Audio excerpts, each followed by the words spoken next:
Yeah, it's a nice feel to it. So in the past few weeks or like 2 months, I don't know, I've been listening a lot to that track Live by Rich Edwards and what is another producer called Christian? I don't know. Yeah, which like such a cool track was stuck in my head when I heard first on Hardwell on Air. And so for today's video, I decided to remake exactly this track. So let's dive right into the FLP again. Yeah, so here we are. And again, as in the other FLP, my mistaken remake, I color graded all the groups. So at the top we got the leads, chords, bass line, and then we got all the drums down here. So yeah, as you can see, it's not actually like a big FLP at all. And yeah, let me just play you the drop so that you know what it sounds like.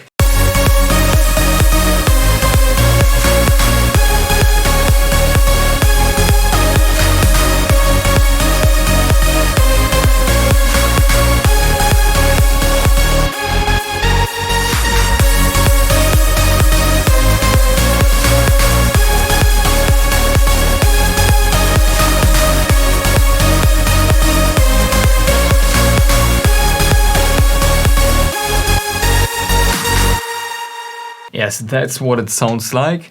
So let's just start at the top with the leads. So solely these sound like that.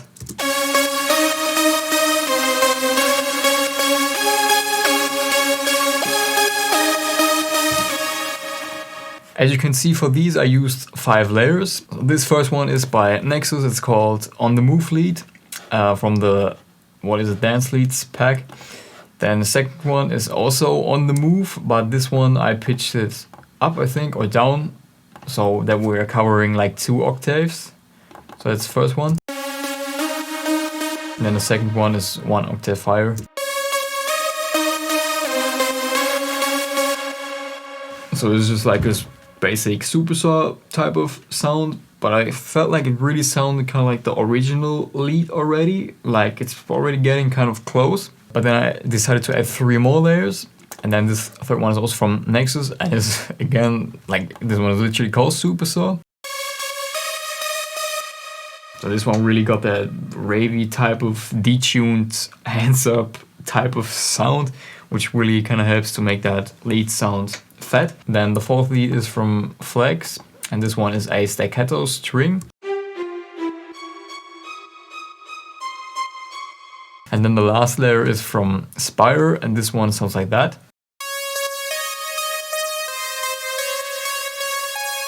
And then again, all together. And yeah, so these all go into channel 1. So on here we have just an EQ for a low and a high cut, so nothing special. And then as I kind of show in like all my videos, I'm using the P controller in combination with the Fruity Reverb. And basically, again, because a lot of people ask like what exactly I do in here, I'm just gonna show it to you again in this video. So basically what I do with the P controller is this right here on the wet knob. Just look at this one.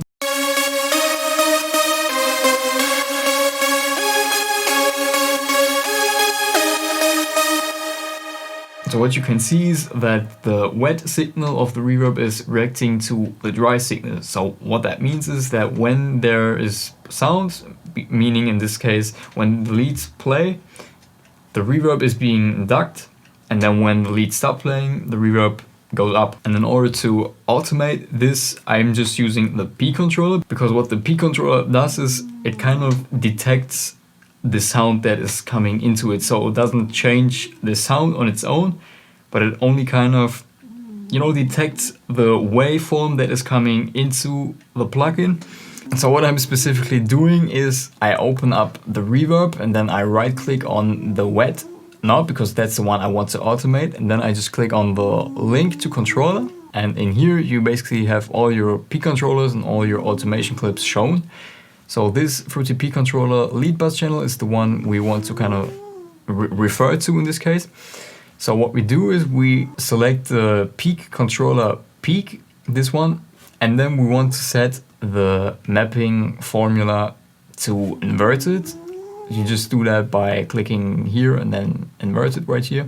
Or you can also actually type this in here into this line, my 1 minus input. And then you're just gonna wanna click on accept. And now you need to go back into the P controller. And in here with these knobs, you can basically set how the wet signal is now reacting. So with the bass knob, we can select basically the top of the wet signal. So as you can see, if I turn up the bass knob, the wet signal lowers itself. So what I usually do is I put the bass level to 20% because that is 100% on the wet signal, or like on the wet knob. And yeah, then with the volume knob, you can basically decide how much you want the wet signal to be ducked. So that just depends on like how loud the sound is. And usually I keep it around, yeah, this range, so that it doesn't actually hit the bottom, but that it doesn't like stay up anyways. So if I crank up the volume, you can see it's being ducked way more. And this is pretty much how I use the P controller in combination with the reverb. Then we got this low pass filter on the lead bus channel just for like automation. And that's what I'm doing like in the middle of the drop right here. So then like towards the second half of the drop, it's opening up again to kind of have that hit again the second half of the drop. And yeah, that's pretty much it. We only got the sidechain in here. So for this I used the Kickstart Nicky Romero plugin. And then let's check out the chords.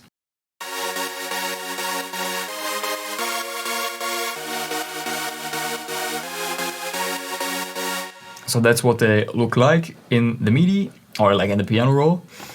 And I felt like in the original track, the chords weren't very loud or like very upfront. They were more like in the background. So that's what I tried to achieve in this remake as well. And so for the sound, I used a silent one where I just set up like a basic saw wave.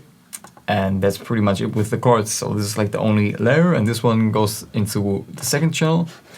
And on here we just have some like EQing. So I'm reducing like the lower mids a bit. And then I'm boosting the highs as well. Then we got the low and the high cut and the reverb. So on this one, I'm not using the reverb with the P controller. I just like I have the wet signal stuck at 80%. And yeah, then sidechain, Nicky Romero, Kickstart again. This preset right here, 50%. And that's it with the chords already. Then we got the bass line, and this one solely sounds like that.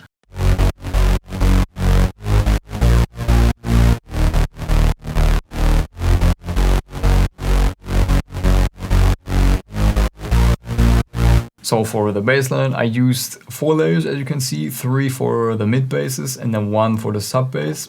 And let me actually start with the sub bass. So as always, for my sub bass, I just use a basic 3's oscillator. And we just got a sine wave in here. And then let's check out the mid basses. This is the first one, it's a Spyro preset.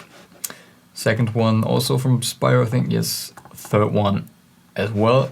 And yeah, the mid basses go into channel 3, and here we again have some EQing, some more EQing. So I'm just lowering the bass a little bit, and then I boosted the mids. And we got a stereo enhancer to make them less wide, and some sidechain in here, and a fruity balance for volume automation. And I did this in also like in the middle of the drop to kind of have the second half hit hard again. And then the sub bass is routed to channel 4, and yeah, on here there's like really nothing special at all. So we just got this cross beat for a sidechain, so it's pretty basic curve, nothing fancy. And a fruity balance again for the volume automation. And yeah, this is already it with like the synth. So the rest is now just like the drums. So let me show you these as well.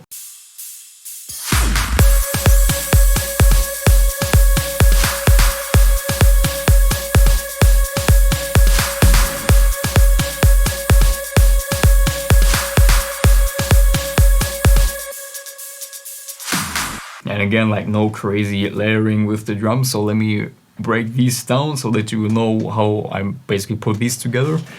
So we got a kick drum, which I took from the Cashmere pack, I think. So it sounds like that.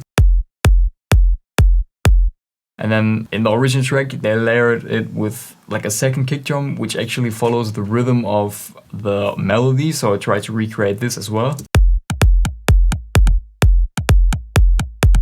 And what's special about this second kick drum is that it's also panned out actually, so it's stereo. And yeah, I did that as well. So what I also did, I took out the low frequencies, and yeah, then we here got the stereo enhancer to really widen this kick drum up, as well as the sidechain, in order to kind of not have it clashing with our actual kick drum. And then I also used some sort of acoustic snares, I think, in the original track, and I also tried to recreate these.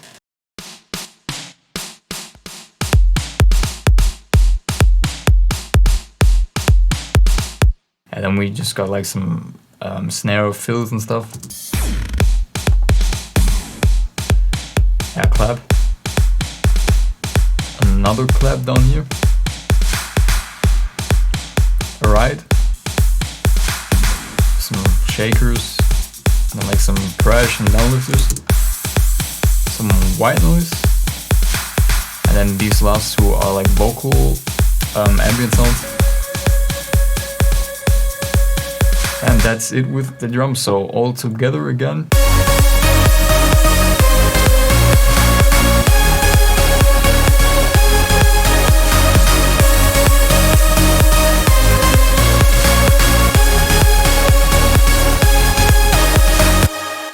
So yeah, that's a pretty simple remake, I would say. There's really nothing fancy in here. And if I show you the mixer again with like all the drums, there's really nothing fancy on these as well. So there isn't even anything on like all these drums actually. So just some like EQ and some stereo enhancing, but nothing crazy. And in my mistaken remake, which I dropped before this remake, some of you guys also asked how I mastered the track or the remake, and there's nothing special actually on the master channel. So there's just a fruity EQ to low and high cut, the signal, and then we got a fruity limiter just to cut off the signal above the 0 dBs, and in order to boost the track to have like on a really nice loudness. And yeah, also on the master there are like no crazy effects, so that's something what a lot of people think, that you like, I don't know, you need to have fancy plugins on the mastering to like have a nice sound, but that's definitely not the case, as you can see. So that's it with this remake. So if you would like to get this one, you can buy this one for €1, and the presets also come with the pack in a separate folder.